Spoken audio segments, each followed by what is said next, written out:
Hello friends, कैसे हैं आप। आज मैं आपके लिए लेकर आई हूँ मॉडर्न हिस्ट्री, जिसमें हम फ्रांसीसियों के बारे में बात करेंगे। इसमें कर्नाटक का प्रथम युद्ध, कर्नाटक का द्वितीय युद्ध और कर्नाटक का तृतीय युद्ध, इसमें और इम्पोर्टेंट फैक्ट्स भी हम देखने वाले हैं। तो आप मेरे साथ लास्ट तक बने रहिए। तो चलिए गए शुरू करते हैं।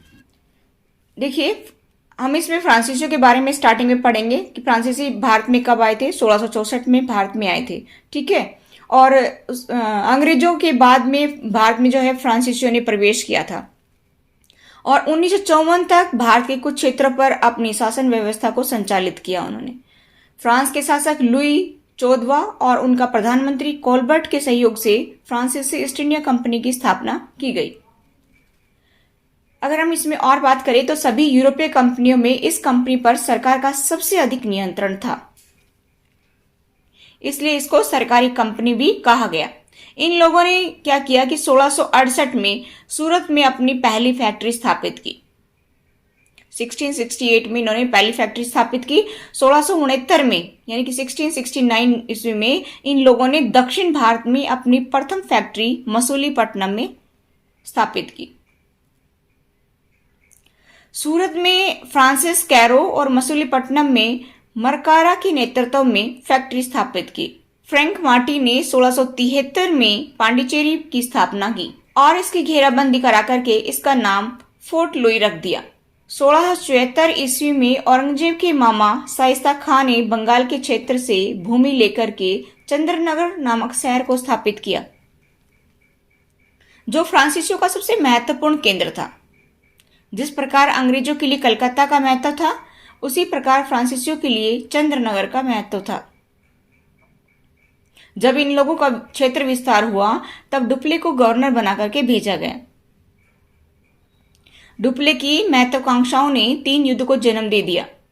अब हम इसमें बात करने वाले हैं कि 3 रूपों में किस किस तरह से देखा गया। तो कर्नाटक का प्रथम युद्ध, कर्नाटक का द्वितीय युद्ध और कर्नाटक का तृतीय युद्ध।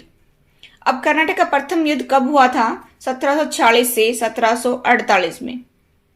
ऑस्ट्रिया में मेरिया थ्रेसा की मृत्यु के बाद में गद्दी के लिए उत्तराधिकार का युद्ध शुरू हुआ था, जिसका प्रभाव भारत पर ही पड़ गया और इस युद्ध में डुप्ले विजयी हुए।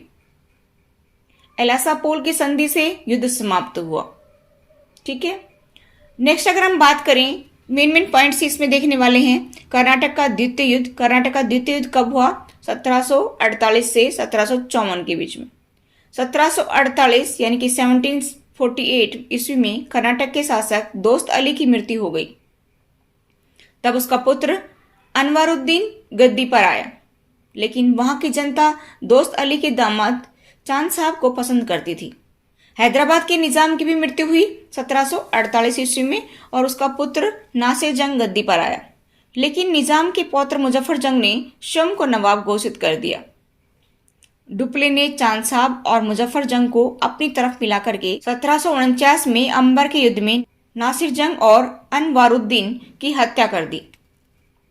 उसका परिणाम क्या हुआ कि अनवारुद्दीन का पुत्र मोहम्मद अली भाग करके अंग्रेजों के शरण में चला गया। तब अंग्रेज भी इसमें शामिल हो गए। लॉर्ड क्लाइव ने अंग्रेजी सेना का नेतृत्व किया और विजयी हुआ। इसका परिणाम क्या हुआ कि फ्रांस की सरकार ने डुप्ले को वापस बुला करके गोडेहू को भारत भेजा।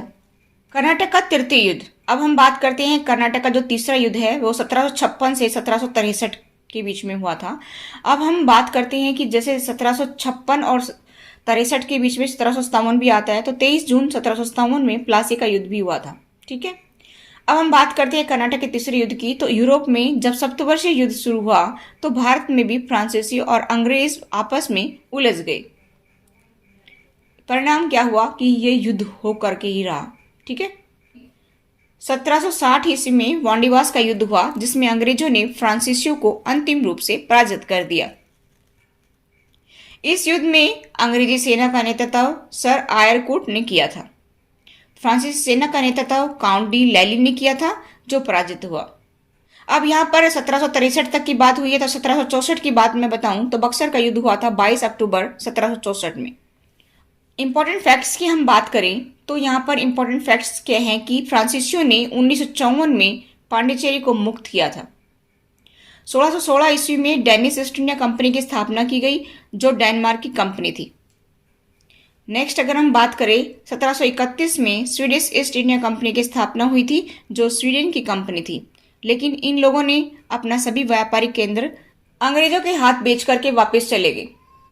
औरंगजेब के मामा शाइस्ता खान ने ईस्ट इंडिया कंपनी को नीच, झगड़ालू और बेईमान लोगों की कंपनी कह करके संबोधित किया था। ठीक है, किसी भी तरह से कोई पॉइंट आए तो आप अच्छे से इनका आंसर दे सकती हैं। इस प्रकार यूरोपियों के आगमन में सबसे शक्तिशाली अंग्रेज साबित हुए, जिन्होंने भारत के साथ साथ यूरोपीय शक्ति को भी पराजित कर दिया और भारत में राजनीतिक सत्ता को स्थापित कर दिया। That's all for today. Thank you. Have a nice day.